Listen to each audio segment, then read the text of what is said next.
మొదటిగా తండ్రి దేవునికి నా కృతజ్ఞాస్తులు చెల్లించుకుంటున్నాను. అలాగే ఈ దినపు ఆరాధనకు చేరువచ్చినట్టు ప్రియ సహోదరి సహోదరులందరికీ కూడా క్రీస్తు ప్రభు నామములో నా హృదయపూర్వక వందనములు తెలియపరుచుకుంటున్నానండి. మరొక ప్రభు దినాన్న దేవుని వాక్య సన్నిధిలో మనందరం రీతిగా కలుసుకోవడానికి దేవుడు మనకు అనుగ్రహించినట్టు తన మహాకృపను బట్టి దేవాది దేవునికి మన జీవితకాలం వెళ్ళను మనం ఆయనకి రుణస్థులుగా బ్రతకాలని, కృతజ్ఞత చెప్పేటువంటి వారుగాను కృతజ్ఞులుగాను బ్రతకాలని మనం ఇప్పుడు మన హృదయాలకి మన మనస్సులకు నేర్పుకునేటువంటి భక్తి గల వారంగా బలపడాలని ఈ సమయం మందు మీకు జ్ఞాపకం చేసుకుంటున్నాను. ఇది నాన్న గతించినటువంటి కాలంలో మనం చెప్పుకున్నటువంటి సందర్భంలో ఒక వాక్య భాగాన్ని మనం చదువుకుని దేవుని చిత్తమైతే వచ్చే రోజుల్లో చెప్పుకుందామని దాన్ని మనం అట్టే పెట్టి ఉంచాం. ఎందుకంటే దాన్ని వివరించడానికి తగినటువంటి సమయము అప్పుడు మనకి ప్రాప్తించలేదు. కాబట్టి దాన్ని ప్రత్యేకంగా మనం ఒక దినాన్న మాట్లాడుకుందామని అనుకోవడం జరిగింది. ఏదేమైనప్పటికీ ఈ దినాన్న మరి మనకున్నటువంటి సమయాన్ని బట్టి ఆ విషయాన్ని మనం జ్ఞాపకం చేసుకుందాం. పేతురు గారు రాసినటువంటి రెండో పత్రికలో నుంచి మొదటి అధ్యాయం నందు పేతురు గారు రాసినటువంటి రెండో పత్రిక మొదటి అధ్యాయం నందు 4వ వచన భాగంలో నేను మధ్య భాగంలో చదువుతున్నాను, దయచేసి అక్కడ మీరు గమనించాలని కోరుతున్నాను. 4వ అధ్యాయంలో మధ్య భాగాన్ని నేను చదువుతున్నాను. దురాశను అనుసరించడం వలన లోకమందున్న భ్రష్టత్వమును ఈ వాగ్దానముల మూలముగా మీరు తప్పించుకుని అనేటువంటి పదాన్ని మనం మొదటిగా చూసాం. ఇక్కడ లోకమందు ఉన్నటువంటి భ్రష్టత్వము దేని వలన మన మీద ఏలేటువంటి విధంగా, అంటే భ్రష్టత్వం అనేటువంటిది భ్రష్టుడికి ఉండేటువంటి గుణాలు ఎలా ఉంటాయి, భ్రష్టత్వం అంటే ఏ రూపాన్ని కలిగి ఉంటుంది, భ్రష్టత్వం అనేటువంటిది మనల్ని ఏ విధంగా ఏలుతుంది అన్నది చూచాయిగా కొన్ని విషయాలు మనం జ్ఞాపకం చేసుకుని ముందుకు కొనసాగుతాం. అయితే లోకమందున్నటువంటి భ్రష్టత్వము మన మీదకి రావడానికట ముందు ఒక మూలకం కారణంగా కనిపిస్తుంది అన్నమాట. ఇక్కడ ఏంటి ఆ మూలకం అని అంటే దురాశను అనుసరించడం వలన అని అన్నాడండి. ఏంటంటే దురాశను అనుసరించడం వలన ఒకసారి మనం ఆలోచన చేసుకుంటే దురాశ అనేటువంటిది ప్రతి మనిషిని కూడా ఏం చేస్తారంటే చిక్కుల్లోనికి లాక్కి వెళ్తుందండి. ముఖ్యంగా దురాశ అనేటువంటిది మనిషిని ఎక్కడికి లాక్కి వెళ్తుందంటే చిక్కుల్లోనికి లాక్కి వెళ్తారు. చిన్నప్పుడు పాఠశాలకు వెళ్ళే టైంలో, అంటే మనం స్కూల్కి వెళ్ళేటువంటి టైంలో దురాశ గురించినటువంటి పాఠాలు, కథలు ఎక్కువగా చెప్పేవారు. దురాశ దుఃఖానికి చేటు అని ఆ కథ పూర్తయిపోయిన తర్వాత దాని తాత్పర్యాన్ని చెప్పేవారు అనమాట. అంటే ఎక్కువగా ఆశపడి ఆశ ద్వారా సమస్య తెచ్చుకోవడం అనమాట. ఎక్కువగా ఆశపడినటువంటి వ్యక్తికి సమస్య తెచ్చుకోవడం అనమాట. దీంట్లో బ్యాటరీ అట్లాంటి కథలను మనం చిన్నప్పుడు పాఠశాలకు వెళ్ళేటప్పుడు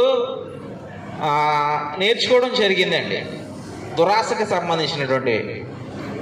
అయితే మనకి దేవుని గ్రంథంలో దురాశకు సంబంధించి తన మీదకి చేటు తెచ్చుకున్నటువంటి కొన్ని సందర్భాలని దేవుని గ్రంథం కూడా తెలియపరిచింది మనకి. ఎందుకంటే మనిషి ఆశాజీవి, ఆశపడతాం, మనం అందరం ఆశపడుతూ ఉంటాం. ఆశపడకుండా ఎవరూ బ్రతకం, ఆశ లేకుండా ఏం బ్రతకం. ఏదో కావాలని మనం ఆశపడతాం. ఆశపడటం వేరు, దురాశ వేరండి. ఆశ వేరు, దురాశ వేరు. ఆశకిని దురాశకి ఉన్నటువంటి వ్యత్యాసాన్ని మనం గమనించుకోవాలి. పెద్దవాళ్ళం అవుతున్నాం కాబట్టి ఆశ అనేటిది మనకు ఉపయోగపడేది. దురాశ అనేటువంటిది ఏంటంటే మన ఉపయోగానికి మించి ఉపయోగానికి మించి అండి దురాశ అనేటువంటిది. ఆశ అనేటువంటిది అంటే నా అవసరతను బట్టి, నాకు రాసుకోవడానికి ఒక పెన్ను కావాలి, రాసుకోవడానికి పెన్ను కావాలి, ఆశపడ్డాను. అదే పెన్ను సందర్భంలో దురాశ అంటే ఏంటంటే, ఒక ధనికులను చూశాను అనుకోండి, ధనికులు బంగారం పెన్ను వాడుతుంటారు, వాడరా. మన ఓపెనింగ్ ఒక ఆయన వచ్చారా, పెద్ద ఆయన, ఈ పక్కన వచ్చిన ఆయన, వాళ్ళ తండ్రి గారి దగ్గర ఉండేది కళ్ళజోడు, పెన్ను, ఇవన్నీ గోల్డే. ఆయనకు ఉన్నాయి కదా అని మనం అలాంటి పెన్నుతోటే రాయాలనుకోవడం, అదే దురాశ అంటే. నా ఉపయోగానికి పెన్ను అవసరం అంతే, అంతవరకునే నేను ఆశపడాలి. ఎవరి దగ్గర బంగారంతో నిండినటువంటి పెన్ను ఉంది కదా నేను అది కావాలనుకోవడం ఏంటంటే అది దురాశ. ఇలాంటి కథలు చాలా చూస్తాం మనం. అంటే మనకున్న దాన్ని కాదనుకుని ఇంకా ఏదో తెచ్చుకోవాలనుకోవడం దురాశ. ఇది మనల్ని ఏం చేస్తానంటే భ్రష్టత్వంలోకి నడిపిస్తాడు. ముందు ఏ వ్యక్తి అయితే దురాశకు లోనవుతాడో ఆ వ్యక్తి భ్రష్టత్వంలోకి వెళ్తాడు. ఇక్కడ చెప్తున్నటువంటి పాయింట్. మనం ఒకసారి ఈ దురాశకు సంబంధించి వాక్యాన్ని చదివితేనండి, యాకోబు పత్రికలో మొదటి అధ్యాయం నందు 15వ వచన భాగాన్ని మనం చూడగలిగితే, యాకోబు పత్రిక మొదటి అధ్యాయము 15వ వచన భాగాన్ని మనం చూడగలిగితే, అక్కడ చూడండి స్పష్టంగా యాకోబు భక్తుడి ద్వారా దేవుడు తెలియపరుస్తున్నాడు. ఏమనంటే, దురాశ గర్భమును ధరించి పాపమును కనును అనడండి. దురాశ దేన్ని కంటుందట? పాపాన్ని కంటుంది. ఎందుకని? మనకి మించిన కోరికలు ఎక్కువైతాయి. మనకి మించిన కోరికలు అనమాట. మనకు అవసరమైన కోరిక కాదు అది, మనకి మించిన కోరిక. నా అవసరాన్ని మించి కోరుకోడు, నా అవసరాన్ని మించి ఆశపడతాం. అది దురాశగా దేవుడు ఎంచుతున్నాడు. ఈ దురాశ ఒక వ్యక్తిని ఏం చేస్తుందనంటే భ్రష్టుడిగా మారుస్తుంది. ఎలా మారుస్తుందట? అయితే క్రైస్తవుడికి ఉండవలసింది ఏంటంటే ఆశ ఉండడంలో తప్పలేదు. ఎందుకంటే ఆశ గల ప్రాణమును దేవుడు తృప్తి పరుస్తాననేటువంటి వాక్యాన్ని ఇచ్చాడు.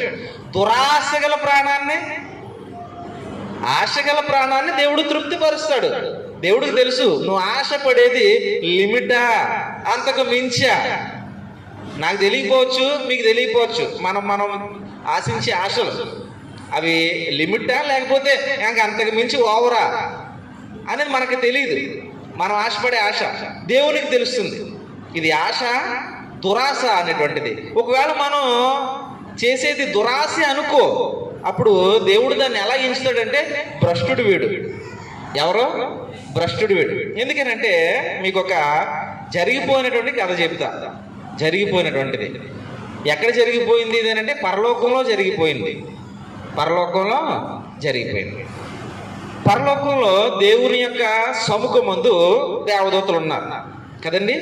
దేవుని సముఖంలో దేవదూతలు ఉన్నారు. అయితే ఈ దేవదూతలు ఉన్నటువంటి ఆ సమయంలో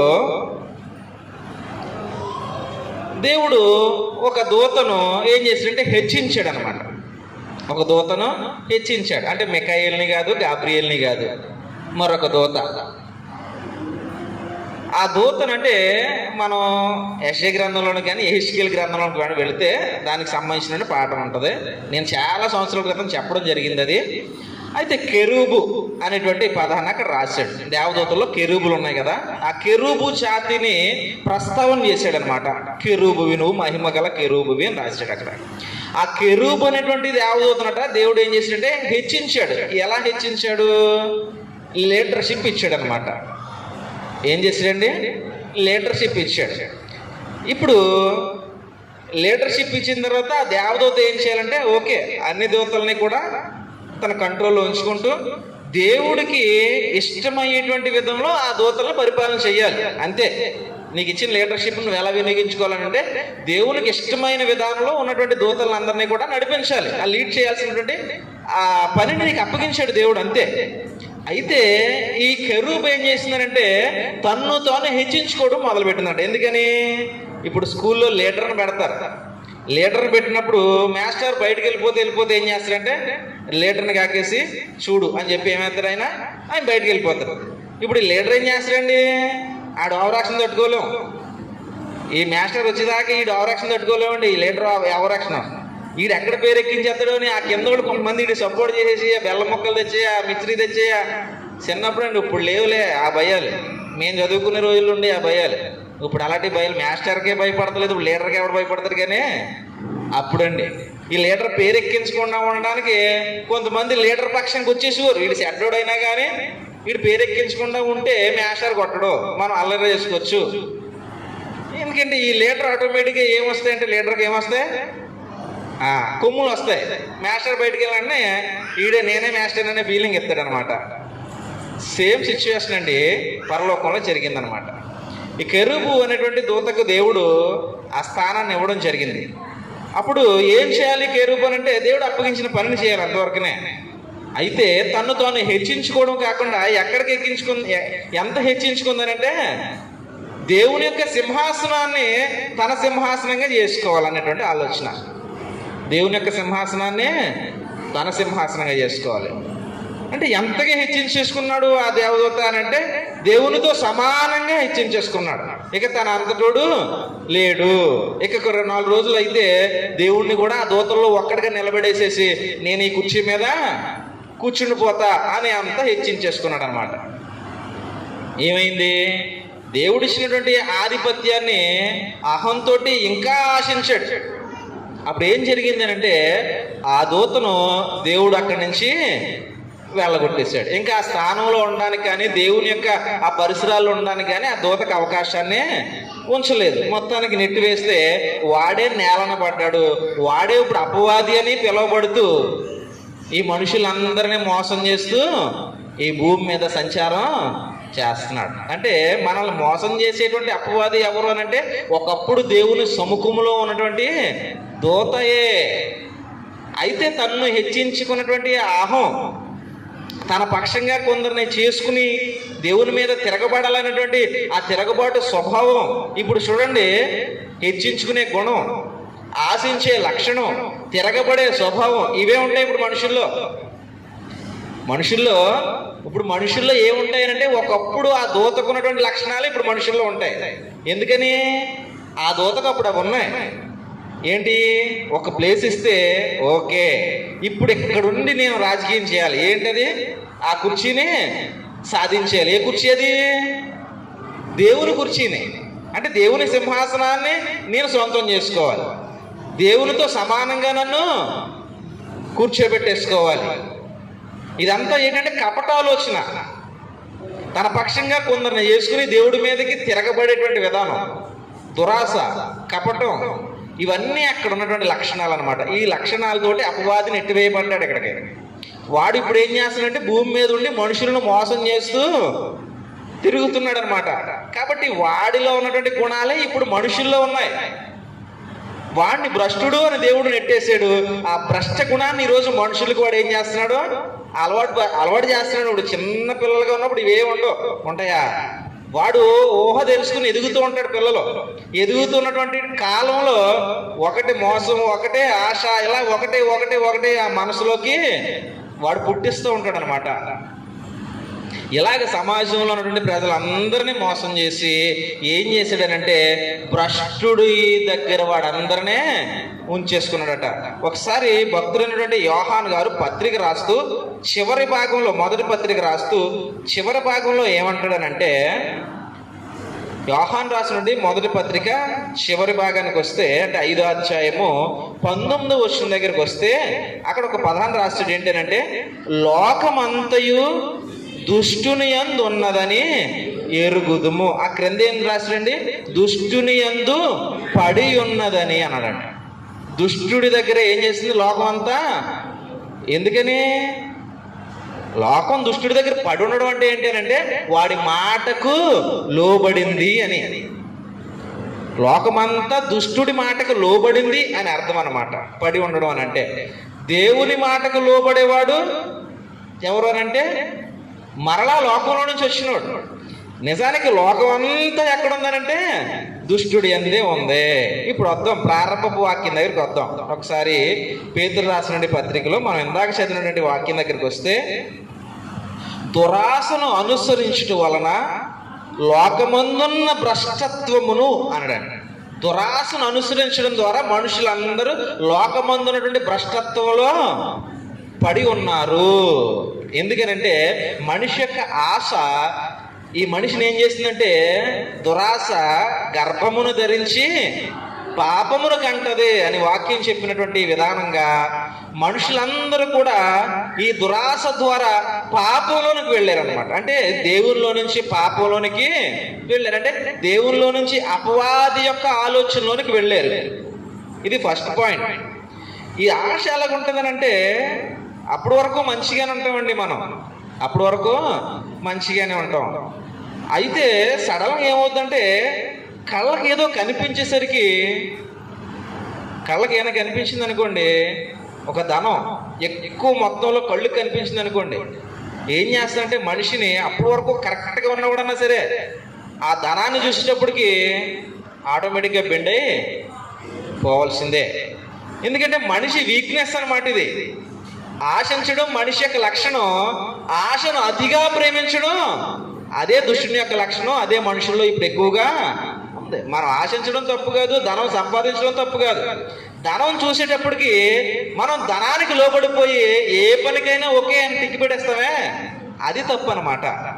ఇలాగ మనం దైవ గ్రంథంలో చూస్తే ఒక ఇద్దరిని మనం పరిశీలన చేస్తేనండి, ఇదే పత్రికలు అనుకుంటా, మనకు ఒక ఆయన కనిపిస్తారండి. చూడండి ఒకసారి, ఇదే పత్రికలో 2వ అధ్యాయంలో, ఇదే పత్రిక 2వ అధ్యాయంలో 15వ వచనాన్ని చూస్తే, ఇక్కడ తిన్నని మార్గమును విడిచి బేరు కుమారుడైన బిలాము పోయిన మార్గమును బట్టి త్రోవ తప్పిరి అన్నాడు. ఏంటి బిలాము పోయిన మార్గము అని ఆలోచన చేస్తే, ఆ బిలాము దుర్నీతి వలన కలుగు బహుమానమును ప్రేమించి అన్నాడండి. దేన్ని ప్రేమించడట? దుర్నీతి వలన కలుగు బహుమానాన్ని ప్రేమించడట. ఎవరు? బిలాం. దుర్నీతి వలన కలిగే బహుమానాన్ని ప్రేమించాడు. బహుమానం అందరికి ఇష్టమే, అయితే బహుమానాన్ని ప్రేమించినప్పుడు ఆలోచించాలట, అది దుర్నీతిపరమైందా నీతియుక్తమైందా. మనం ఆలోచించలేదనుకోండి, మనం బిలాం లాంటి వాళ్ళమే, బిలాం లాంటి వాళ్ళమే. ఎందుకంటే నీతిగా వచ్చేటువంటి దాన్ని మనం ఆశించడంలో తప్పులేదు, కానీ దుర్నీతి అని తెలిసినప్పుడు దానికోసం మనం వెంపర్లాడటంలో మనల్ని ఏం చేస్తున్నారంటే కోల్పోతున్నాం. మనకు ఉన్నటువంటి లక్షణాన్ని, మన తత్వాన్ని, మనకున్నటువంటి నీతి విధానాన్ని, ఇవన్నీ కోల్పోతున్నాం అండి ఒక్క నిమిషంలో దుర్నీతికి ఆశించడం వల్ల. ఖచ్చితంగా నిలబడేవాడే సడన్గా లంచగొండిగా మారుతాడు. కారణం ఏంటంటే కళ్ళకు నిండుగా ధనం కనిపిస్తుంది, అప్పటి వరకు బాగానే ఉంటాడు, సడన్గా ఏమవుతుంది? లొంగిపోవాల్సి వస్తుందండి. సడన్గా లొంగిపోవాల్సి వస్తుంది. మీకు తెలుసో తెలీదు కానీ ఢిల్లీకి సీఎం ఉన్నారు ఒక ఆయన, ఇప్పుడు ఉన్నాడో లేదు తెలదు కానీ మరి, అరవింద్ కేజ్రీవాల్. ఈయన చాలా మంచి పేరండి, ఢిల్లీ సీఎం అరవింద్ కేజ్రీవాల్. చాలా పేద కుటుంబంలో నుంచి వచ్చాడని, నిజాయితీ పరుడని ఒక గుర్తింపు వచ్చింది మొదట్లో. అలా సీఎంగా ఎదిగాడు, మళ్ళీ ఓడాడు, మళ్ళీ వచ్చాడు, ఏదో రాజకీయంలోకి ఎంటర్ అయిపోయాడు ఆయన, సీఎం అయిపోయి ఎలాగలా. ఇప్పుడు ప్రస్తుతానికి జైల్లో ఉన్నట్టున్నాడండి. ఎందుకనంటే ఏదో మొత్తానికి ఎక్కడో దొరికాడు, ఏదో ఇలాగే దుర్నీతి బహుమానాన్ని ఆశించి ఉండొచ్చు, నాకు అంత క్లారిటీగా తెలియదు, కానీ ప్రస్తుతానికి అయితే మాత్రం జైల్లో ఉన్నాడు ఆయన. అప్పుడు తర్వాత తెలంగాణ సీఎం గారు, అంటే మాజీ సీఎం కూతురు కవిత, ఈ మొకరు, వీళ్ళు జైలుకి వెళ్ళారు. ఏదో మొత్తానికి ఏదో ఎక్కడో స్కామ్ వేసారు వీళ్ళందరూ కలిపి. కానీ ఈయన మొదట ఎలాగా ఎంటర్ అయ్యాడు అరవింద్ కేజ్రీవాల్ అన్నటువంటి ఆయన అంటే చాలా మంచి పేరుండి ఆయన. ఏదో గవర్నమెంట్ ఉద్యోగం, చిన్న ఉద్యోగం చేసుకుంటూ ఉండేవాడు. సీఎం అయిన తర్వాత కూడా బస్సులో వెళ్ళాడనే వార్తలు వచ్చాయి. అంటే బస్సులో వెళ్ళడం అంటే అక్కడికే. అలాంటి వ్యక్తి ఇప్పుడు ఏమైంది అంటే పడ్డాడు ఎక్కడో స్కామ్లో. కారణం ఏంటంటే మనిషి కరెక్ట్గా వెళ్తూ ఉంటాడు, కానీ సడన్గా కళ్ళ ముందు అధిక మొత్తంలో ఏదో ఒకటి కనిపించేటప్పటికి ఇది ఒక్కసారి మనం పడేసుకున్నామంటే మన లైఫ్ మారిపోద్ది అనుకుంటాడు అనమాట. ఈ ఒక్కసారి చేసేసాం అనుకో ఇంకా ఆగిపోదాం అనుకోవచ్చు. ఆ ఒక్కసారే గవర్నమెంట్ తెలిస్తే గవర్నమెంట్ పట్టేసుకుంటుంది. గవర్నమెంట్ పట్టుకున్నా పట్టుకోకపోయినా దేవుడు మాత్రం ఖచ్చితంగా గవర్నమెంట్కి ఎంత మొత్తంలో అయితేనే లెక్క. ఓ బాబు చాలా పెద్ద తప్పు కాబట్టి వదలకూడదు అనుకుంటారు. ఏదో చిన్న చిన్న ఒక 5 రూపాయలు 10 రూపాయలు దొంగతనం చేసాడు అనుకోండి, సీఎం గారు పట్టించుకుంటుందండి గవర్నమెంట్. కానీ దేవుడు రూపాయి దొంగతనం చేసినా పట్టించుకుంటాడండి.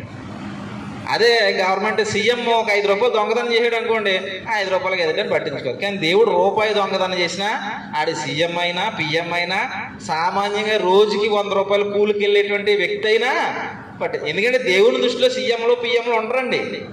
మనకే సీఎంలు పిఎంలు ఇంకొక అమ్మలు ఆలమ్మలు ఈఎంలు. దేవుని దృష్టిలో అందరూ మనుషులే, అందరూ మనుషులే. ఈ మనుషులందరినీ సృష్టించింది నేనే అనేది దేవుని యొక్క ఆ ఉద్దేశం. మనకి హెచ్చు దగ్గర ఉంటాయి, కానీ దేవుడి దృష్టిలో మన దగ్గర ఎవరి దగ్గర హెచ్చు దగ్గర ఉండవు. ఈయనకి ఈ కుర్చీ చేయాలి, ఈయన కింద కూర్చోబెట్టాలి, ఈయన కుర్చీ తుడిసి కూర్చోబెట్టాలి, ఇవే ఉండవు దేవుని దగ్గర. అందరూ సమానమే. అందుకే సంఘం కూడా ఏం చేసిందంటే అందరినీ సమానంగానే చేసింది. మీరంతా ఒకటే, అంత ఒక శిరస్సుకి శరీరం మీరంతా. ఇందులో హెచ్చు తగ్గులు ఏమీ లేవు. కాబట్టి ఒకరినొకరు ప్రేమించుకోండి, ఒకరినొకరు గౌరవించుకోండి. ఇది దేవుడు నేర్పేటువంటి పాఠం.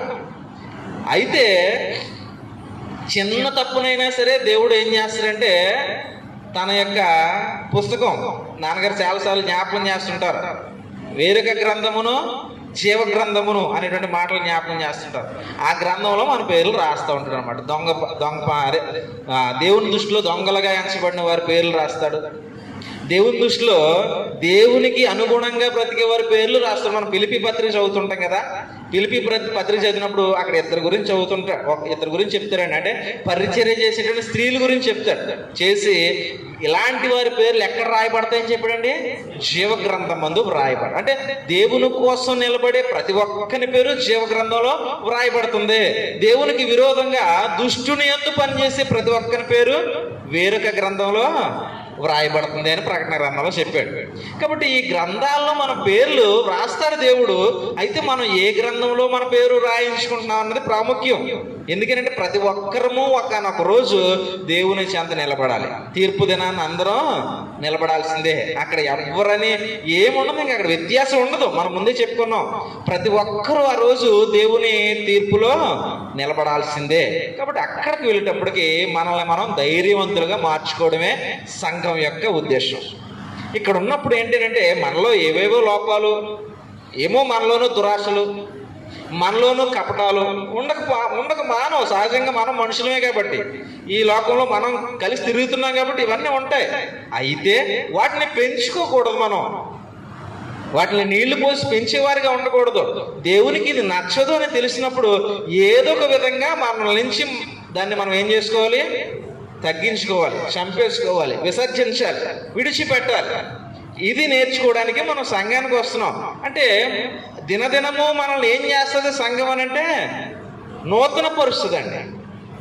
సంఘం ఒక వ్యక్తిని దినదినము నూతన పరుస్తుంది. అంటే మనలో ఉన్నటువంటి దుష్ట గుణాలను తీసివేసి దేవునికి ఇష్టమైనటువంటి గుణాలను ఇవ్వడమే సంఘం యొక్క విధి. ఇక్కడ ఇంకొక వ్యక్తిని మీకు చూపిస్తాను ఈ సందర్భంలో. ఎందుకంటే కళ్ళ ముందుకు వచ్చేసరికి మనిషి ఎలా మారిపోతాడో ఒకసారి ఆలోచన చేస్తే, రాజులు 2వ గ్రంథం, రాజులు 2వ గ్రంథము 5వ అధ్యాయమందు, రాజులు 2వ గ్రంథము 5వ అధ్యాయంలో ఇక్కడ మనకి ఒక వ్యక్తి కనిపిస్తాడు. 20వ వచనాన్ని చూస్తే, రాజుల 2వ గ్రంథము 5వ అధ్యాయము 20వ వచనాన్ని చూస్తే, అంతటా దైవజనుడైన ఎలీషాకు సేవకుడగు గెహాజీ. ఈ పదాన్ని గుర్తుపెట్టుకోండి. ఏం పేరండి అది? గెహాజీ. గెహాజీ. ఈ గెహాజీ అనేటువంటి వ్యక్తి ఎవరు అనంటే ప్రవక్త అయినటువంటి ఎలీషాకి శిష్యుడు. అయితే ఈ 5వ అధ్యాయ సందర్భం వచ్చేంత వరకు గెహాజీ ఎవరు అనే ప్రశ్న వస్తే, గొప్ప ప్రవక్త ఎలీషా, ఎలీషా యొక్క శిష్యుడు గెహాజీ. ఇది ఆయన యొక్క ఐడెంటిఫికేషన్. అయితే ఈ 5వ అధ్యాయ సందర్భాన్ని చూసినప్పుడు గెహాజీ ఏమయ్యాడు అని చూస్తే దురాశాపరుడయ్యాడు. ఏమయ్యాడు? దురాశాపరుడయ్యాడు. కారణం, కళ్ళ ముందు కేజీలు కేజీలు బంగారం కనపడుతుంది అనమాట, కేజీలు కేజీలు ధనం కనపడుతుంది అనమాట, గుట్టలు గుట్టలు వస్త్రాలు కనపడుతున్నాయి. కళ్ళ ముందు కనపడుతున్నాయి, ఇవి ఫ్రీ అంటున్నాయి అనమాట. ఇవి నీకే అంటున్నాయి. అయితే అవి తీసుకోవడానికి నాకు అవసరమా, తీసుకోవాల్సిన పని ఉందా అని ఆలోచించేటువంటి సమయం ఇది. ఈ 5వ అధ్యాయంలో ఈ సందర్భం చెప్తాను. అంటే వాక్యాలు చదివితే మనకు టైం సరిపోదు కాబట్టి సందర్భం చెప్తాను. ఏంటి విషయం అని అంటే, ఈ ఎలీషా అనేటువంటి దైవజనుడు ప్రవక్త, గెహాజీ అనేటువంటి అతని శిష్యుడు, వీళ్ళు ఎక్కడున్నారంటే ఇశ్రాయేలు ప్రజల మధ్యన ఉన్నారు. ఎక్కడున్నారండి? ఇశ్రాయేలు ప్రజల మధ్యన ఉన్నారు. అయితే ఈ ఇశ్రాయేలు ప్రజల మధ్యకు ఒకనొక సందర్భం ఈ యుద్ధం జరిగిన, అంటే ఇశ్రాయేలు ప్రజల మీదకి యుద్ధం జరిగినప్పుడు పక్క దేశపు రాజులు ఇశ్రాయేలు ప్రజల నుంచి కొంతమందిని తీసుకుపోయినప్పుడు అంటే సిరియన్లు అనమాట, సిరియన్ల వాళ్ళు వీళ్ళ మీద యుద్ధం చేసి కొంతమందిని తీసుకుని వెళ్ళిపోయినప్పుడు ఒక చిన్నదనమాట, అంటే యవనస్తురాలు అనాలో లేదా దానికన్నా కొంచెం తక్కువ ప్రాయమో చిన్నది, ఆ తీసుకుపోయినటువంటి రాజు యొక్క అధిపతుల్లో ఒకడైనటువంటి సైన్యాధిపతి అనుకుంటా, సైన్యాధిపతి ఇంట్లో పని చేయడానికి పెట్టుకున్నారన్నమాట అమ్మాయిని. అప్పుడు ఆ సైన్యాధిపతికి ఒక రోగం ఉందండి.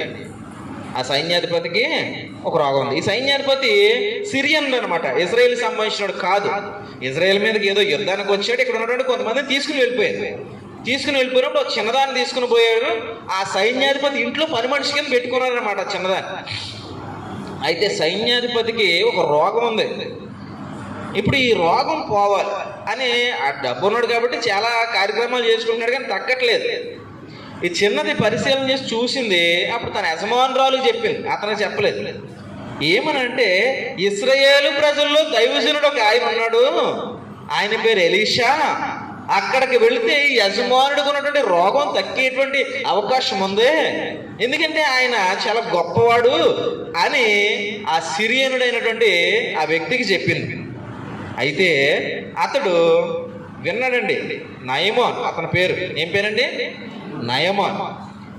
విన్నాడు. సరే, ఇన్ని ప్రయత్నాలు చేస్తున్నాం కదా, ఆ ప్రయత్నం కూడా చేద్దామని వెళ్ళాడనమాట. వెళ్ళేటప్పటికి ఎలీషా చూసి సరే విన్నావు కాబట్టి వచ్చాడు కాబట్టి అతని హోదాకు తగ్గినట్టుగా ఎలీషా, అయ్యి బాబోయ్ ఈయన ఎవరో ఈ సిరియా రాజు యొక్క సైన్యాధిపతి వచ్చాడు అది ఇదని అట్టహాసం ఏం చేయలేదు.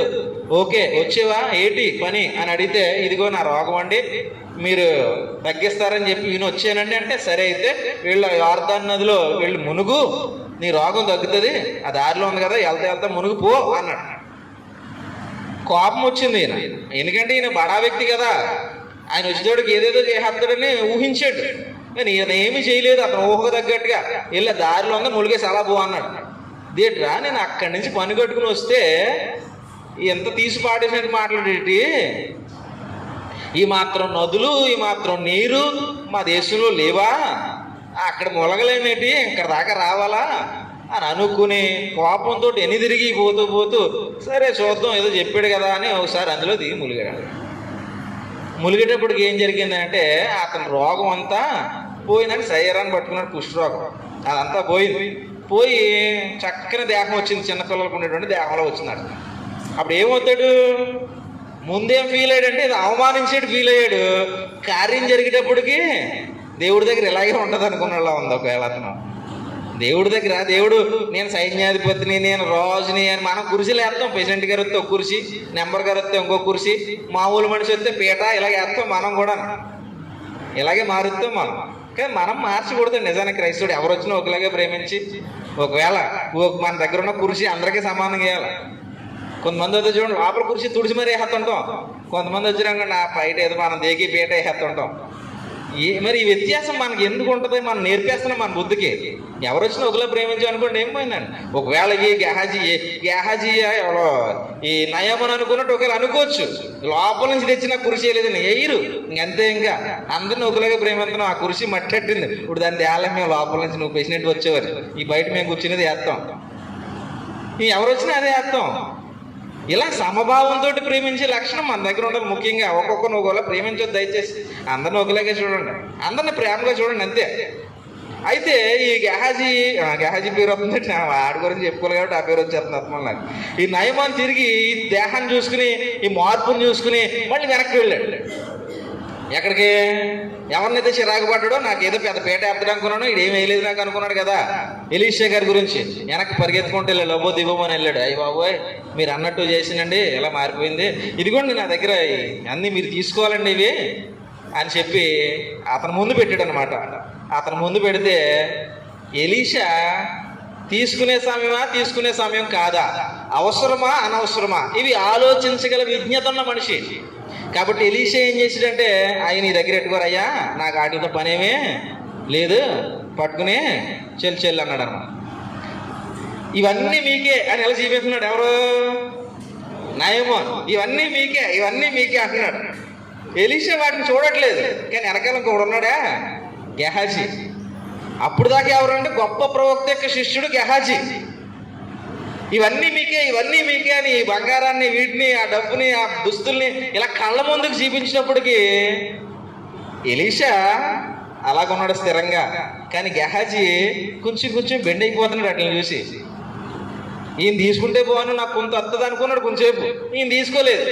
నువ్వు వెళ్ళు, నీ దారి నువ్వు వెళ్ళిపో, పట్టుకుని వెళ్ళిపో, ఏమి నాకు అవసరం లేదంటే వెళ్ళిపోతున్నాడు ఆయన. వెళ్ళిపోయేటప్పటికి ఈయన అనుకుంటున్నాడు అనమాట లోపల పోయి. గెహాజీ అనేటువంటి వాడు 20 వచ్చిన చదువుదాం ఒకసారి.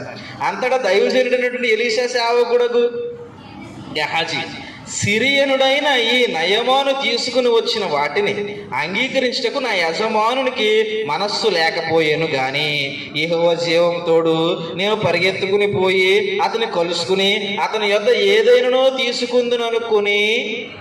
మళ్ళీ దీనికి యెహోవా జీవం తోడు అంట. మనం చేసే పోపు పనులు మళ్ళీ యెహోవా జీవం తోడు. ఆ వద్దురా బాబు అని ఆయన చెప్తే మళ్ళీ ఆయన తోడు అని మనం పెట్టుకుంటున్నాం.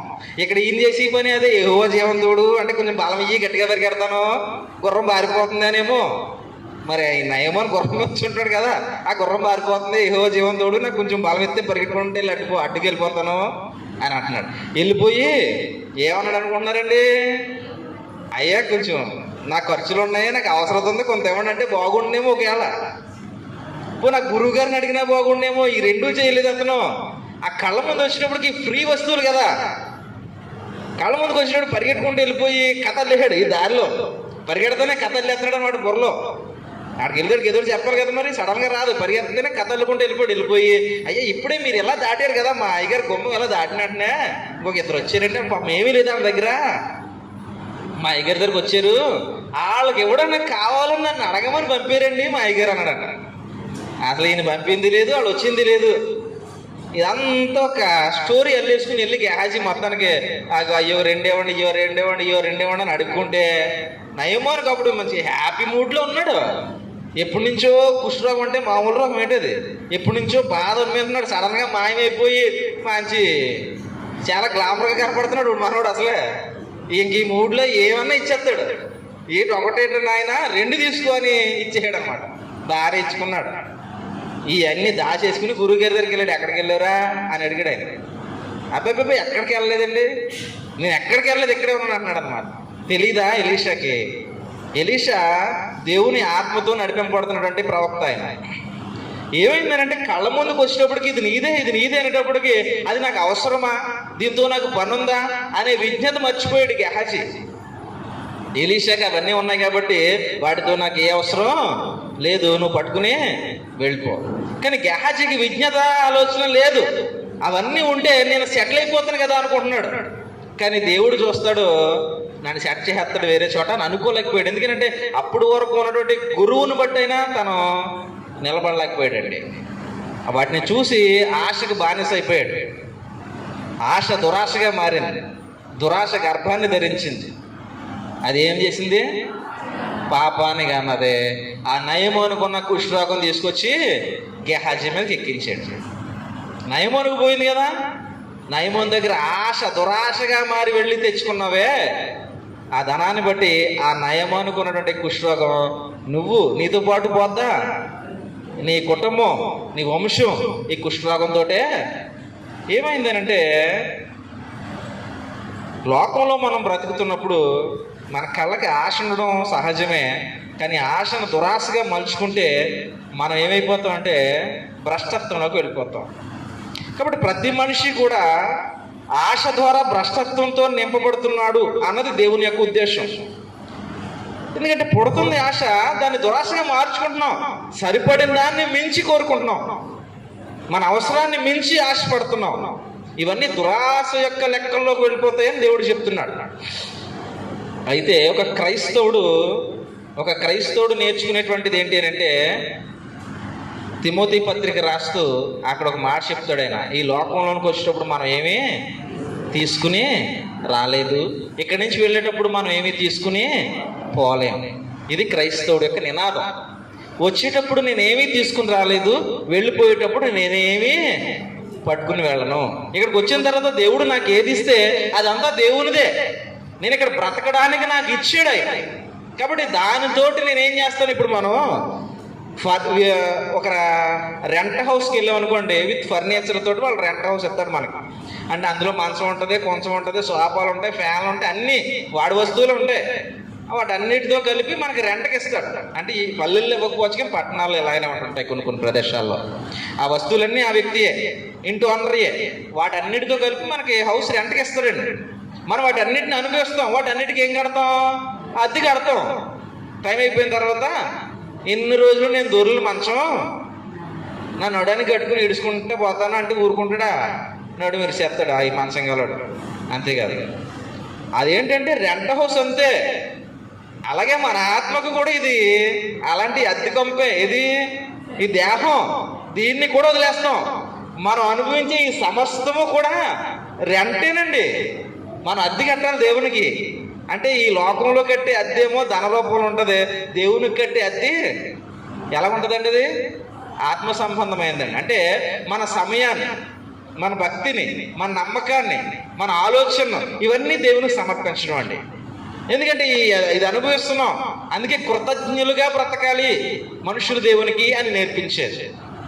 ఇదంతా అనుభవిస్తున్నాం, మనం దేవునికి కృతజ్ఞులుగా బ్రతకాలి. రెంట్ హౌస్లోకి వెళ్ళాం, రెంట్ కడుతున్నాం, అక్కడ ఉన్న ఫర్నిచర్ అంతా ఉపయోగించుకుంటాం, టైం అయిపోద్ది, అవన్నీ అక్కడే వదిలేస్తాం, మళ్ళీ మనం తిరిగి ఎక్కడ పోరమో అక్కడికి వెళ్ళిపోతాం. సేమ్ మనిషి జీవితం కూడా అంతే. ఈ లోకంలో తిరుగుతాం, అంత అనుభవిస్తున్నందుకు దేవునికి కృతజ్ఞత అనే రెంట్ కడుతున్నాం, టైం అయిపోద్ది, వెళ్ళిపోతాం. కాబట్టి ఏమీ తీసుకురాలేదు, ఏమీ పట్టుకుని వెళ్ళాం. ఇది క్రైస్తవుడి నినాదం అవ్వాలి, మన మనసుకి నేర్పాలి. ఇది ఎప్పుడైతే నేర్పామో అవసరానికి మించి ఆశపడమే కాదు. నాకు ఈ నెలకు 5,000 సరిపోతాయి, చాలిక సరిపోతే 5,000 ఇంకంతే, నాకు ఒక 50,000 కావాలని అనుకోవడం ఏంటి? అవసరానికి మించి కోరుకోవడం అండి. అది నాకు సరిపోయిన కాదు చాలు, ఇంకంతే. ఇంకెక్కడితోటి దాన్ని మనం సరి చేసుకోవడం, దాన్ని అడ్జస్ట్ చేసుకోవడం మన విజ్ఞత మీద ఆధారపడి ఉంటుంది. 5,000 పట్టుకొని నీటిలో ముంచాం అనుకోండి, మనం బుద్ధిహీనం అవుతాం. 5,000ని జాగ్రత్తగా వినియోగించుకుంటే నెలంతా గడుపుకున్న వాళ్ళం అవుతాం. అంతే. ఇంక అంతకుమించి ఆశపడకుండా ఉంటే దేవుడు మన ఆశను బట్టి, అంటే నాకున్న దాన్ని బట్టి నేను సంతృప్తిగా ఉంటే ఆ సంతృప్తిలోనే దేవుడు మనకి ఏం చేస్తాడట? సంతోషాన్ని ఇస్తాడు. దీన్ని మనం వదిలేస్తాం. ఏదో వస్తే సంతోషం వస్తుందేమో అనుకుంటాం ఇంతకే. కానీ ఏదో మనకు అవసరం లేని దాన్ని మించి ఆశపడితే అది దురాశని, ఆ దురాశ గర్భాన్ని ధరించి పాపాన్ని కంటుందని, పాపము పరిపక్వమై మరణంలోనికి మనల్ని తీసుకుని పోతుంది అని భక్తుడైన యాకోబు గారి ద్వారా దేవుడు తెలియపరుస్తున్నాడు. అయితే ఇప్పుడు మనకి గెహాజీ అనేటువంటి దురాశపరుడు కనిపించాడు. అలాగే బిలాం అనేటువంటి దురాశపరుడు కనిపించాడు. బిలాం కూడా ఎలాగండి? బహుమానం. కానీ ఎలాంటి బహుమానం? దుర్నీతి వలన కలుగు బహుమానమును ఆశించి దేవునికే వ్యతిరేకంగా తిరిగాడు. గెహాజీ కళ్ళ ముందు ధనం కనిపెట్టేటప్పటికి అన్ని వదిలేశాడు. ఏదో రకంగా దాన్ని సంపాదించేసుకోవాలనుకున్నాడు.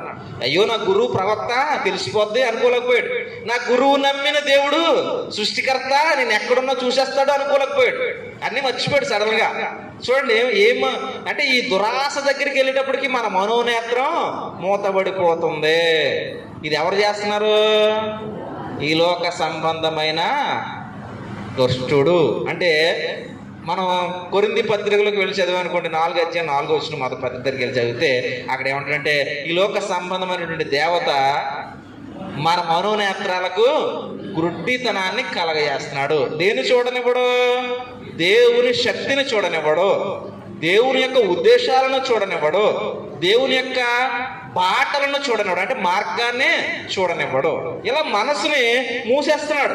మనసు మూసేసరికి అంతే, మనిషిగానే మారుతున్నాను నేను, దైవ సంబంధిని నేను అనే విషయాన్ని మర్చిపోతున్నాం. కాబట్టి మనం అవసరాన్ని మించి దేవుని కోరుకోవడం కానీ, అవసరాన్ని మించి ఆశపడడం కానీ, దేవుడు దాన్ని ఎలా చూస్తున్నాడంటే దురాశగా ఎంచుతున్నాడు. కాబట్టి ఈ విషయంలో మనం జాగ్రత్తగా ఉండాలి. అలా ఉండాలనే దేవుడు ఇక్కడ మాట్లాడుతూ ఇప్పుడు చదువుతున్నాను చూడండి. పేతురు రాసినటువంటి 2వ పత్రికలో నుంచి 1వ అధ్యాయంలో ప్రారంభంలో చదివింది. దురాశను అనుసరించడం వలన లోకమందున్న భ్రష్టత్వమును ఈ వాగ్దాన మూలముగా తప్పించుకుని దేవ స్వభావమునందు పాలివారగినట్లు. ఇప్పుడు దురాశలో నుంచి మనల్ని దేవుని యొక్క దృష్టి వైపు మళ్లించాడు. ఎందుకు మళ్లించాడట? క్రైస్తవులతో మాట్లాడుతున్న మాట ఇది. లోకం దురాశకు వెళ్ళి లోకం భ్రష్టత్వంలో ఉంది. అలాంటి స్థితిలో నుంచి దేవుడు నిన్ను ఎక్కడ పిలిచాడు? భ్రష్టుడి దగ్గర నుంచి భగవంతుడి దగ్గర పిలిచాడు అనుకుందాం. ఇప్పుడు ఆయన దగ్గర మనం ఉన్నాం. ఎందుకు పిలిచాడట? దేవ స్వభావమునందు మనల్ని. దేవ స్వభావం అంటే దేవుని గుణం. దేవుని గుణంలో దురాశ లేదు, దేవుని గుణంలో కపటం లేదు, దేవుని గుణంలో ద్వేషం లేదు. దేవుని గుణంలో ఏముంది? ప్రేమ ఉంది. దేవుని గుణంలో ఏముంది? దీర్ఘశాంతం ఉంది. దేవుని గుణంలో ఏముంది? సహనం ఉంది. వీటిల్లో పాలువారం చేయడానికి మనల్ని దేవుడు ఇక్కడ పిలిచాడట. అంటే ప్రేమలో పాలువారం చేయడానికి, దేవుని ప్రేమలో, దేవుని దీర్ఘశాంతంలో పాలువారం చేయడానికి, దేవుని సహనంలో పాలువారం చేయడానికి, దేవునికి ఉన్న కనికరంలో పాలువారం చేయడానికి, దేవునికి ఉన్నటువంటి పవిత్రత పరిశుద్ధతలో పాలువారం చేయడానికి. ఇవన్నీ దైవ గుణాలు. అంటే భ్రష్టుడికి ఉన్నటువంటి గుణాల్లో నుంచి దైవానికి ఉన్నటువంటి గుణంలోనికి మనల్ని ఏం చేస్తున్నాడు? ట్రాన్స్ఫర్ చేస్తున్నాడు. అంటే భ్రష్టత్వంలో నుంచి దైవత్వపు లక్షణాల్లోనికి ట్రాన్స్ఫర్ చేస్తున్నాడు, బదిలీ చేస్తున్నాడు. ఇటువైపు ఉన్న వారిని ఇటువైపు బదిలీ చేస్తున్నాడు. దుష్టుడిలో ఉన్న వారిని దేవుని వైపు బదిలీ చేస్తున్నాడు. దుష్టుల్లో ఉన్నటువంటి దురాశలో నుంచి దేవునిలో ఉన్నటువంటి సహనము, ప్రేమ, దీర్ఘశాంతము, కనికరము, పవిత్రత అనేటువంటి తిరుగులేని గొప్ప లక్షణాల వైపు ఒక మనిషిని దేవుడు ఏం చేస్తున్నాడండి? మారుస్తున్నాడండి. ఇప్పుడు చెప్తున్నాడు, ఇలా మారుస్తున్నాడు కాబట్టి క్రైస్తవులు ఉన్నటువంటి మీ అందరూ కూడా ఒక అలంకరణ కలిగి ఉండాలి. మనం తిమోతి పత్రిక చదివినప్పుడు ఒకసారి తిమోతితోటి పౌలు గారు మాట్లాడుతూ మొదటి పత్రికలో, తిమోతి పత్రిక మొదటి పత్రిక 2వ అధ్యాయంలో 10వ వచనాన్ని మనం ఒకసారి చూడగలిగితే, దైవభక్తి గలవారమని చెప్పుకున్న స్త్రీలకు తగినట్లుగా సత్క్రియల చేత తమ్మును తాము అలంకరణ. ఇది స్త్రీ అలంకరణ ఉంది, పురుష అలంకరణ ఉంది. పురుషుడికి అలంకరణ లేదా? మేము వేసుకున్న బట్టలు మాకు అలంకరణే కదండి. తీసేస్తే భోస్మాలు అయిపోతుంది. చూస్తారంటే ఎవరన్నా? ఎవరో చూడరు. ఇది వేసుకుంది అలంకరణే, స్త్రీ వేసుకునేది అలంకరణే, ఇదంతా అలంకరణే. అయితే దేవుడు చెప్పేటువంటి అలంకరణ ఉంది. ఆ అలంకరణ పేతురు గారు చక్కని మణిహారంలో చెప్తున్నాడండి. ఒకసారి ఈ పేతురు పత్రికలోకి వద్దాం. ఇది స్త్రీలకు మరియు పురుషులకును సంబంధించినటువంటి గొప్ప మణిహారం లాంటి అలంకరణ. ఈ హేతువు చేత 5వ వచనం అండి, ఈ హేతువు చేత మీ మట్టుకు మీరు పూర్ణ జాగ్రత్త. అలంకరణకు ముందు అవసరమైంది ఏంటి? ఓ సామెత చెప్తుంటారా? సామెత అనాలో లేకపోతే నానుడు పదం అనాలో నాకు తెలియదు, కానీ సేరచ్చి పేటట్టుకుని తిరిగిందట. ఎందుకనండి? ఆవిడ ఎక్కడ కింద కూర్చుండిపోద్దనే కాదు, ఈ చీరకి ఎక్కడ బాడి అంటించేద్దు, అందుకని ఎక్కడ కూర్చున్నా పేట వెనకాల ఎడుతుంటుంది అనమాట. అంటే ఇచ్చిన చీర పాడవకుండా ఉండాలంటే ఇచ్చిన ఆవిడ ఏం చేస్తుంది? జాగ్రత్త తీసుకోండి. అది నవ్వుకోనా కన్నా కానీ ఏం చేస్తుంది? ఇవిడి చాలా జాగ్రత్త తీసుకుందండి. ఆ చీర పాడైపోకూడదని. ఇలాగుంటుంది కదా, మనం వస్తువు ఇస్తాం, జాగ్రత్త అంటాం. కారణం ఏంటి? ఆడేమన్నా పాడు చేసి ఇస్తే తర్వాత మళ్ళీ ఇబ్బంది పడాలని ముందు చెప్తాం పదం. జాగ్రత్త బాబు అని. ఇది మంద కాదు అంటాం, మంద అయినా కానీ మంద కాదు రోజు అంటాం. కారణం ఏంటి? మంద కాదన్నామంటే కొంచెం ఇంకా జాగ్రత్తగా తెస్తాడేమో అని ఏదో ఆశ. ఈ మందేరా అంటే మందే అన్నాడులే, ఏం అవ్వదు అనుకుంటాడేమో వాడు. మంద కాదు ఇది, పలానా ఉడిదే తెచ్చుకున్నాను అని అంటాం మనం. కారణం ఏంటంటే జాగ్రత్త, అది పాడైపోకూడదు అనే ఉద్దేశం అంతే. ఇక్కడ దేవుడు ముందుగా అలంకరణకు ముందుగా చెప్తున్నాడు, మీరు ముందు ఏం చేయాలట? పూర్ణ జాగ్రత్త గలవారై. మీ అలంకరణ చెదిరిపోకూడదు. పరిగెత్తారా? మీ అలంకరణ పాడవకూడదు. దూకుతారా? మీ అలంకరణ పాడైపోకూడదు. ప్రయాణం చేస్తారా? మీ అలంకరణ పాడైపోకూడదు. ఈ ప్రాంతం నుంచి ఇంకో ప్రాంతానికి వెళ్తారా? మీ అలంకరణ పాడైపో. ఎక్కడున్నా మీరు అలంకరింపబడిన వారుగానే. అంటే పెండ్లి కుమార్తె వలె ఓ క్రైస్తవుడు ఎలా ఉండాలి? పెండ్లి కుమార్తె ఎలా ఉంటుందండి? చూడటానికి చాలా అందంగా అలంకరింపబడి ఉంటుందండి. పెండ్లి కుమార్తెనే పోల్చడానికి కారణం ఏంటి? దేవుడు చూడముచ్చటగా పెళ్లి కూతురు చూడండి, అందరూ చూడటానికి ఇష్టపడతాం. అంతకుముందు ఎంత ఎలాగున్నా కానీ పెళ్లి రోజు మాత్రం చూడటానికి ఇష్టపడతాం. కారణం ఏంటంటే ఆ కట్టు బొట్టు వ్యవహారం అంతా సెపరేట్గా ఉంటాయి. ఆ రోజు స్పెషల్, అది పెళ్లి రోజు అనేటువంటి. కాబట్టి దేవుడు సంఘాన్ని అంటే మన అందరినీ పెండ్లి కుమార్తె అన్నాడు. అంటే ఎప్పుడు కూడా మనం ఎలా ఉండాలి? అలంకరింపబడినటువంటి విధంగా. అంటే అలంకరణతోటే మనం కన్నులకు విందు చేసే విధంగా కనిపించాలట మనం. ఆ అలంకరణ చెదిరిపోకుండా ఓ క్రైస్తవుడా నువ్వు ఎలా ఉండాలనంటే పూర్ణ జాగ్రత్త, అన్ని విషయాల్లో పూర్ణ జాగ్రత్త గలవారై. ఇప్పుడు చెప్తున్నాడు ఈ అలంకరణలో చెవులీలు, ఈ అలంకరణలో మెల్ల వేసుకునేటువంటి చైన్లు ఇలాంటివి ఏం కనిపించవు. ఇప్పుడు చూడండి ఏం కనిపిస్తున్నాయో. మీ విశ్వాసమునందు ముందు నువ్వు పెట్టుకో. ఏంటది? విశ్వాసం. విశ్వాసాన్ని ముందు నువ్వు ధరించాలి. ఒక విశ్వాసి అని నిన్ను పిలువబడాలి, నీకు ఆ పేరు పెట్టాలంటే ముందు విశ్వాసం అనే అలంకరణ నీకు ఉండాలి. విశ్వాసం అనే అలంకరణ నీలో నుంచి ఎలా కనపడుతుంది? ఎలా కనపడుతుందండి? విశ్వాసం అనే అలంకరణ నాలో నుంచి ఎలా కనపడాలి? నీలో నుంచి ఎలా కనపడాలి? ఎలా కనపడాలి చెప్పండి. ప్రార్థనకు వచ్చినప్పుడు ముసుగు వేసుకున్నాం, ఆడవాళ్ళకి కనపడింది. మరి మగోళ్ళకో పోరలే ముసుగు వేసుకుంటామో ప్రార్థనకి వెళ్ళినోళ్ళు ఉందని అలంకరణ కనపడింది అనుకుందాం. మరి మగోళ్ళు మేము ఉన్నాం. ఇప్పుడు ఏది మనకి ఏం చెప్పాలి? ఇప్పుడు మాకు ముసుగు వేసుకోవద్దని చెప్పాడు దేవుడు. మరి మా అలంకరణ ఏది? విశ్వాసం అనేటువంటి అలంకరణ చూపించేది ఎలాగుంటుందనంటే అది భౌతికంగా కనిపించేది కాదండి. నువ్వు నమ్మే నమ్మిక, నువ్వు మాట్లాడే మాటలో కనిపిస్తుంది, నువ్వు చేసే పనిలోనూ కనిపిస్తుంది. నువ్వు నమ్మిన నమ్మిక ఏంటో ఇతరులకు చూపించడమే విశ్వాసం అని అంటే. దేవుని నువ్వు నమ్మావు, ఆయన వస్తాడని నమ్మావు, నేను తీసుకుని వెళ్తాడని నమ్మావు. వచ్చేంత వరకు నువ్వు దైవ లక్షణాలు కలిగి ఉండాలని దేవుడు చెప్పాడు. నేను అందులోనే ఉంటాను, నేను దీంట్లో నుంచి బయటికి వెళ్ళనివ్వడు నా దేవుడని నమ్మావు. ఆ నమ్మకాన్ని లోకం చూసే విధంగా మనం కనిపించాలి. విశ్వాసం. దేవుడు నేను ఒక మాట మీదే ఉంటాం, ఆయనకి నచ్చంది నేనేమి చెయ్యను. ఇలాంటి నినాదాలు మనలో నుంచి లోకానికి కనిపించాలి. మనలో నుంచి మన యొక్క సహోదరి సహోదరులకు కనిపించాలి. ఈ విశ్వాసం అనేటువంటిది చాలా ప్రాముఖ్యమైనది. విశ్వాసం ఒక్కటి లేకపోతే ఇక ఎన్నున్నా అవన్నీ వృధానే. కాబట్టి విశ్వాసము అనేటువంటిది ముందు అలంకరణ అయి ఉండాలి. అందుకే పూర్ణ జాగ్రత్త. ఈ విశ్వాసంలో మనం అప్పుడప్పుడు జారిపోయేటువంటి అవకాశాలు, పరిస్థితులు ఎదురవుతుంటాయి మనకు. ఏదో బలహీనత నెత్తిమీదకి వచ్చింది అనుకోండి, కాళ్ళు లాగేస్తుంది అనుకోండి. ఇప్పుడు మానేసారండి. నా చిన్నప్పుడు రత్నాలు చెప్తుండేవారు, పోగులు కట్టించుకోకండి అమ్మా, పోగులు కట్టించుకోకండి అమ్మా అని. పోగులు చితక కట్టించేసుకునేవారండి. చిన్నపిల్లలకి మెడల్లోనూ మూలలకి వాటికి వీటికి ఇంకేమైనా కొత్తవి ఉంటే వాటికి కూడా కట్టించేద్దరేమో. ఉన్న వాటికి మాత్రం అన్ని వాటికి కట్టించేసేవారు. కట్టించొద్దు అంటే కట్టింతారండి వారు. ఇప్పుడు తగ్గిపోయారండి దేవుని దయ వల్ల, తగ్గారు. ఇప్పుడు ఎక్కడన్నా ఉంటే మరి ఇంకా దేవుడే కాపాడాల. ఇది ఎందుకు కట్టించారు? విశ్వాసం లేక కట్టించారు. నీ విశ్వాసం ఎక్కడుంది? ఆడెవడో ఇచ్చే ఆ దాని మీద ఉంది. విశ్వాసం ఎక్కడ ఉండాలని దేవుడు చెప్తున్నాడు? ఆయన మీద ఉండాలని చెప్పాడు.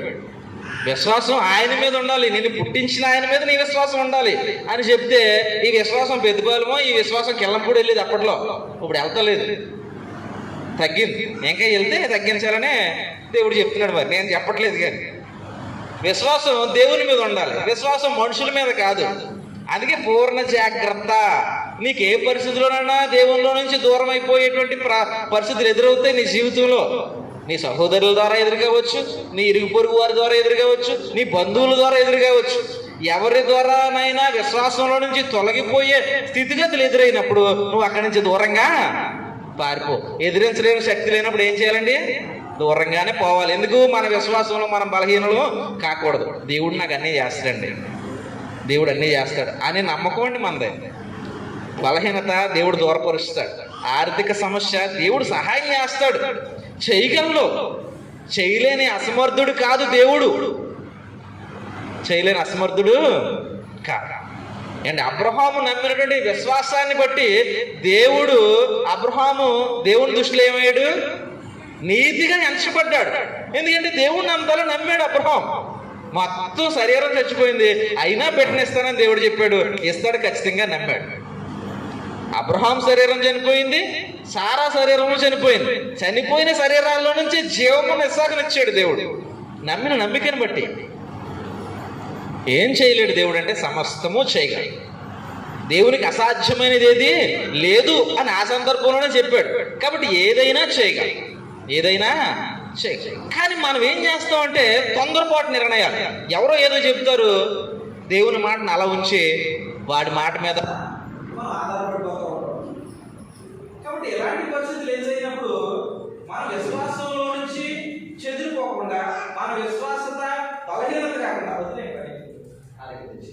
మన విశ్వాసత బలహీనత కాకుండా మనల్ని మనం జాగ్రత్తగా కాపాడుకోవడమే. అందుకేనండి మొదటగా చెప్తున్నాడు పూర్ణ జాగ్రత్త గలవారే. మొదట నీ అలంకరణకు ఉండాల్సింది ఏంటంటే పూర్ణ జాగ్రత్త. అది లేదనుకో ఏదో ఒక సందర్భంలో, ఏదో ఒక పరిస్థితుల్లో నువ్వు విశ్వాసంలో నుంచి కోల్పోయే, విశ్వాసంలో నుంచి జారిపోయేటువంటి పరిస్థితులు ఎదురవుతాయి. అలాంటి సమయాలు వస్తాయి మన జీవితంలో.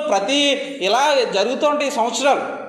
ఏదో ఒక క్షణంలో ఎక్కడో ఒక చోట నీ విశ్వాసాన్ని పక్కన పెట్టే పరిస్థితులు ఎదురవుతాయి. ధనం గురించో, ఆరోగ్యం గురించో, ఇంకొకటి ఇలాంటివన్నీ లోకంలో ఎదురయ్యే కొన్ని పరిస్థితుల గురించి దేవుడిని పక్కన పెట్టి ఈ 2 రోజులే కదా, ఈ వారమే కదా, ఈ రోజే కదా అని దేవుడిని పక్కన పెట్టే క్షణాలు ఎదురవుతాయి. అప్పుడే మనం ఏమవుతామంటే మా అలంకరణను కొంచెం కోల్పోతున్నాం. కాబట్టి అలా కోల్పోకుండా ఉండడానికి ముందు మనల్ని పూర్ణ జాగ్రత్తతోటి వ్యవహరించండి. ఆ జాగ్రత్త ఉన్నప్పుడు దేవుని మీద దృష్టి పెడతావు, మనుషుల మాటల మీద విను. నీతో పాటు కలిసి బ్రతికే మనుషులు కాబట్టి వాళ్ళతో కూర్చో, నవ్వు, విను. కానీ దేవునికి వ్యతిరేకమైనటువంటి సంభాషణ వచ్చినప్పుడు నీ శక్తి ఉంటే ఎదిరించు, శక్తి లేకపోతే దూరంగా వెళ్ళిపో. ఇలాగ మనం జాగ్రత్తను పాటించేవారిగా ఉన్నప్పుడు ఈ విశ్వాసంలో నుంచే మిగిలిన కట్టగలం. ముందు విశ్వాసమే లేదనుకోండి, పునాది లేదని ఇంటికి అర్థం, పునాది లేదు అని అర్థం. కాబట్టి విశ్వాసం అనేటువంటిది ఈ అలంకరణకు పునాది లాంటిది. కాబట్టి ప్రాముఖ్యంగా మనం అందరం మన జీవితాల్లో ఎలాంటి పరిస్థితులు ఎదురైనా విశ్వాసాన్ని కోల్పోకూడదు. బలహీనతలో కానీ, ఆర్థిక పరిస్థితులు ఎదురైనప్పుడు కానీ, ఇంకా కొన్ని కార్యక్రమాలు జరిగేటప్పుడు కానీ విశ్వాసికి తగినట్లుగా అనడండి దేవుడు వాక్యం. ఎలాగట? మనం విశ్వాసికి తగినట్లుగా చేయాలి. ఏం చేసినా విశ్వాసికి తగినట్లుగా చేయకూడదు, తగినట్లుగానే చేయాలి.